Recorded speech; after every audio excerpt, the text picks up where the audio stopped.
Hi lovely and darling viewers, it's Jen here at Check Her Joy. This time I'm doing another book haul. This is everything I bought through May of 2019. That wasn't on one of my previous book hauls. So the first book I have is Heroine Complex by Sarah Kuhn. This is an absurdist urban fantasy novel. It follows Evie, who works for her best friend, who is a superhero. Like, she's the personal assistant to this superhero. And one night, Evie needs to, pretend to be the person she's working for, stand in. And it turns out that Evie actually has powers and dealing with that. At least I think, because I haven't actually read this book yet, but look at that cover. It looks amazing. I am psyched for this, so yeah. This one I've already started reading. This was the first book on this haul to pull my attention in. Next up, I have Smoke and Mirrors by Neil Gaiman. This is a collection of sci-fi fantasy short stories. His books tend to have kind of a darker twist to them. I haven't read this collection yet, although I have read one of the short stories in here, Trollbridge, which was in a different book. I didn't really like Trollbridge, which is one of the reasons why I haven't added Smoke and Mirrors to my collection before, but also I really love Neil Gaiman and I need more, so ta-da.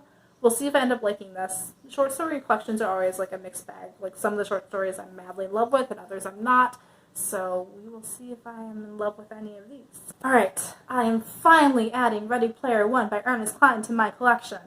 I've been putting it off. I checked it out of the library originally, madly in love with it, got my brother to read it, especially the audiobook narrated by Will Wheaton. So good.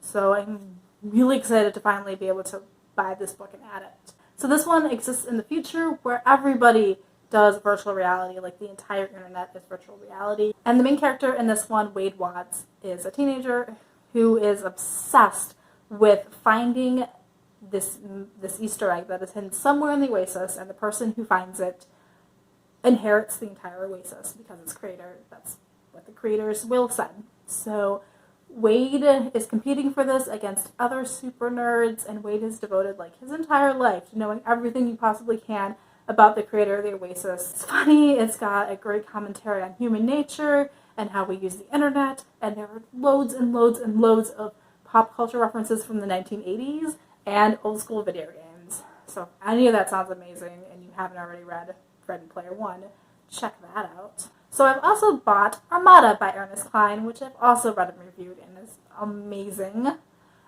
This one follows Zach Lightman, whose father has died when he was very little, and so he doesn't really remember him. And so Zach has spent a lot of his free time playing the games that his dad loved, watching his dad's favorite movies, wearing his dad's clothes, in an attempt to get to know him better and feel connected to him. And one day, a flying saucer appears in the sky, and Zach recognizes the flying saucer as being from this video game that his dad played, that Zach has now spent a ton of time playing. And so basically the world governments are enlisting people who are good at video games to come pilot drones to fight off the aliens. This one also has a bunch of pop culture references. These are more 90s ones, and definitely more sci-fi video game references than Ready Player One, which is just anything 80s. The next one I have is Festival of Death by Jonathan Morris. This one features the Fourth Doctor, as played by Tom Baker. Obviously, it's a Doctor Who novel. This one I haven't read yet, so I'm just going to read the book blurb. The Beautiful Death is the ultimate theme park ride, a sightseeing tour of the afterlife. But something has gone wrong, and when the Fourth Doctor arrives in the aftermath of the disaster, he is congratulated for saving the population from destruction. Something he hasn't actually done yet. He has no choice but to travel back in time and discover how he became a hero. And then he finds out, and he did it by sacrificing his life. So, I really love Doctor Who, in general, and the Fourth Doctor is always amazing. So I'm excited to dig into this adventure.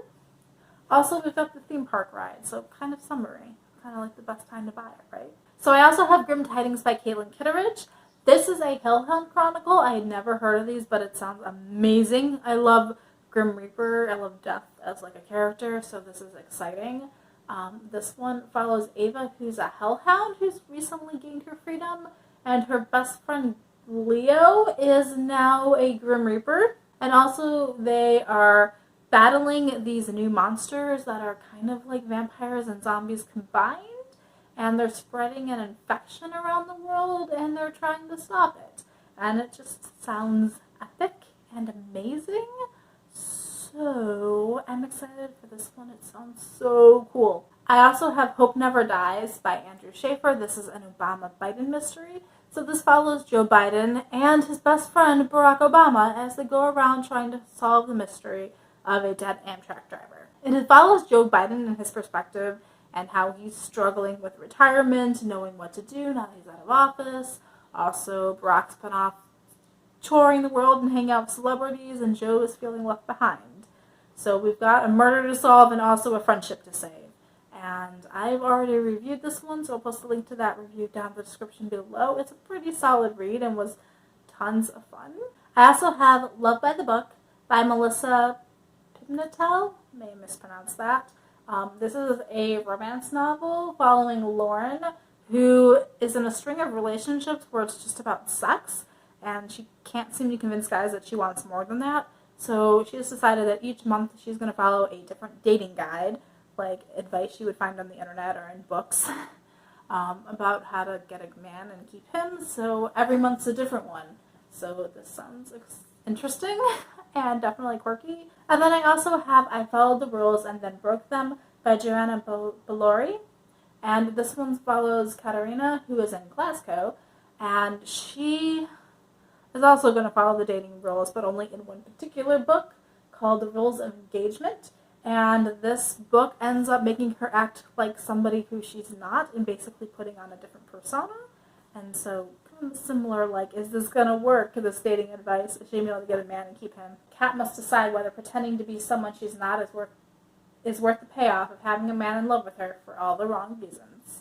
So another chicklet novel that just sounded interesting, and especially since I saw both of these together, I couldn't really decide which one I wanted, so I decided to buy both. I also have the script for the Philadelphia Story play by Philip Berry. This is what the movie The Philadelphia Story, starring Katharine Hepburn, is based off of, and that is one of my all-time favorite movies, like a top 3 favorite movies ever. It's amazing and perfect. So the Philadelphia Story has got this little trapezoid happening, I guess. We've got Tracy Lord, who is this society heiress who is super famous, and everybody is interested in her second marriage to George. But none of the press can get in. And her ex-husband, Dexter, is still friends with the family, basically, and he has some debts he needs to pay off, some blackmail he needs to get taken care of from this one newspaper, and so he manages to sneak in a reporter named Mike and his photographer, Miss Embry, and the two of them have to pose as basically guests and friends of Tracy's brother who can't come. So there's this whole guise of, like, the two of them pretending not to be reporters, but also trying to get the Philadelphia Story. But then we've also got the relationships between Tracy and her fiance, who may not be her perfect match, Tracy and her ex-husband, who they were madly in love, but they don't necessarily get along well. They're a little bit too fiery. They're constantly fighting. And then we've also got the reporter Mike. So Tracy and Mike's relationship developing. The two of them get along pretty well. So got this wedding happening in the background that might not actually happen. And then I also have Discord and the Ponyville Players Dramarama by, it's Jan Barrow. So this one follows Discord, the embodiment of chaos. And if you guys don't follow My Little Pony but follow Star Trek, he is voiced by John Delancey and pretty much plays Q in the My Little Pony universe, and it's amazing. He's definitely one of my favorite characters in the entire show. So Discord is a reformed villain who is trying to make friends with the ponies, especially Fluttershy, his best friend. So Discord tries to join this group of players as they put on their spring musical, but he's the Lord of Chaos, so that causes problems, and it just sounds amazing, and I am super excited for this one, because Discord. So, yep. Also, it's a children's book, and it's really short, so it's not going to take me long to get through either. But, yeah. Yay, Discord. I also have a companion book to Firefly called Still Flying. It has a bunch of different authors. There are 4 new stories in here following the characters from Firefly, and it also has a bunch of bonus features to the show, I guess. So there's rare and previously unpublished images, there's storyboards and production design art, candid behind-the-scenes photos, memories from the cast and crew, tribute to the Browncoats, and these 4 new stories. I'm really excited about the 4 new stories. And also my brother and I love Firefly. I also have a companion book to the Harry Potter universe called J.K. Rowling's Wizarding World Movie Magic, Extraordinary People and Fascinating Places. This is volume 1. So this is a bunch of behind-the-scenes stuff about the Harry Potter universe. It goes through not only the Harry Potter movies, but also at least, I think it's the first Fantastic Beasts and Where to Find the movie. It has tons of extra stuff in it, too. So we've got all the stuff in here about, like, Newt, but then there's also, like, stickers. And this one has, like, a flyer that, like, folds out. That's, like, one of the flyers in the movie. Shelby Cannon's flyer. So I've actually already read this one. I don't remember if I reviewed it or not. But it was really interesting to, like, see all this behind-the-scenes stuff. It's really light, really quick, like, flip through a kind of coffee table book. All the different aspects of the world. And I found it on clearance for, like, $3. So that was, like, a great price for this book, too. It was like, I wasn't going to buy it, but since it's only $3, yes, I think I will. Next up, I have a bunch of old-school Disney comics featuring Uncle Scrooge and Donald Duck and Gyro, Gearloose. I can't remember if I put these in my Free Comic Book Day book haul. I haven't read these yet. I've also bought more since then. Somebody donated a bunch of these and ended up buying 8 total. So, I love DuckTales. Really obsessed with DuckTales right now, guys. Both the new show and the one from the 80s. So, love seeing all of these guys and all their new adventures. Or I guess older adventures.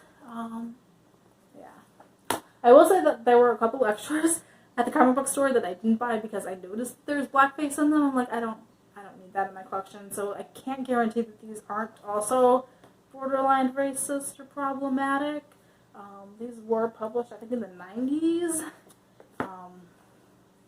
So I haven't read any of them yet, but I'm psyched to get into them. And it'll be interesting whether or not they're, like, gems or kind of awful. I've kind of flipped through them and I have a general idea of where these stories are going, but I didn't want to get too much into them without reading them because I want to enjoy the story while I'm there. But yeah, I have a bunch of these. I also have a bunch of comics. I'm subscribing to the 13th Doctor issues. This is issue 7. I already have issues 1 through 6, and I've already reviewed issues 1 through 5, I think. So I'll link that review down in the description below. Rating is by Jody Houser in these. They're really awesome. I love the 13th Doctor and having more adventures. I also have My Little Pony issue 77.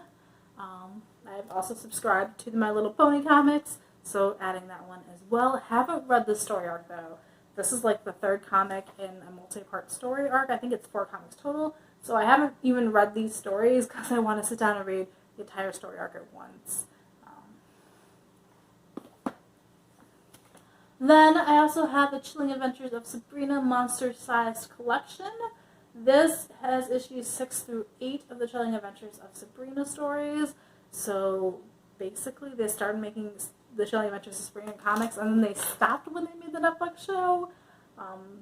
So I haven't been reading these because, like, it's a dangling story arc, I think. So we will see. I have reviewed the first comics issues 1 through 5, I think, so I will link the review to the first bit of the Chilling Adventures of Sabrina, and I really love the show, and I really love Sabrina, so, ta-da. There is also a new Sabrina the Teenage Witch series, which I have subscribed to, so I'll be getting all of these. This one follows Sabrina Spellman in our modern age as she moves to Queendale, and she's starting as the new girl at school. Nobody knows she's a witch.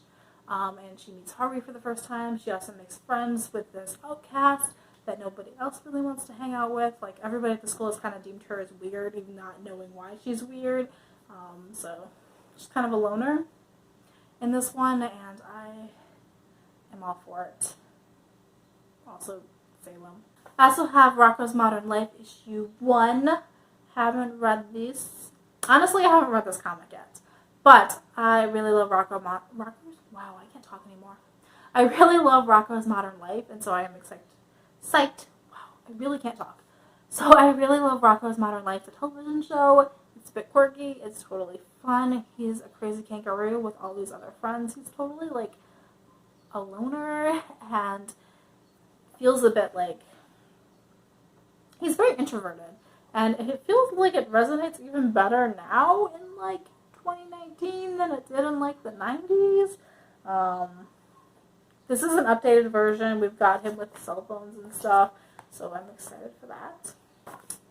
I will review it once I've read it, guys, I promise. And then I've also got Rocco's Modern Afterlife. This is issues 1 and 2 of a 4-part miniseries. Zombies infect Rocco's world, and Rocco's basically at home by himself, not really realizing what's going on around him. Also, his best friend Heifer really doesn't know what's going on. Heifer's like jamming through some video games. Doesn't realize the zombie apocalypse is happening around him. So, really excited for these. I was going to show you guys art, that's why I was flipping through them. I'm going to stop. Love it. I will totally review this once I get the other two and can just like jam through it. And then comics that I got from my brother is The Simpsons comics issues 221.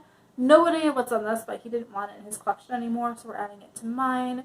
So technically I'm hauling this, but also kind of not since I could have already read it. And then also there is an Obama inaugural comic, was also one my brother's getting rid of. Pretty much a comic following Barack Obama. And I think it's got like where he was and what he wants to do. This comic is from March of 2009, so right when he was taking office. So that's another interesting one where like we'll see whether or not I like it. Also might not be jumping into it anytime soon though, but that's something I've added to my collection. It's weird to like, I added these, but I don't know what they are. Yeah. I'm getting as always, I have a huge book haul, and by the end of it, I'm getting tired of talking. So I will post the complete list of everything that I bought down in the description below. I will post any reviews I've already done down in the description below, and as I start reviewing these, I will also link those reviews to this video if you're watching it in the future. Let me know in the comments below if you are super excited about seeing reviews for any of these, because I will try to prioritize what people want to watch. Clearly, I wanted to read all of these enough to like buy them. So if there's anything you really want to see, let me know. If you've read any of these, let me know what you thought of it. If you can do it without spoiling it, though, because I haven't read most of these. I don't want them spoiled. Yeah. I love adding books to my collection. It's kind of a problem. I buy too much, maybe. Yeah. Anyway, peace out. I love you guys, and keep reading. Bye! Bye.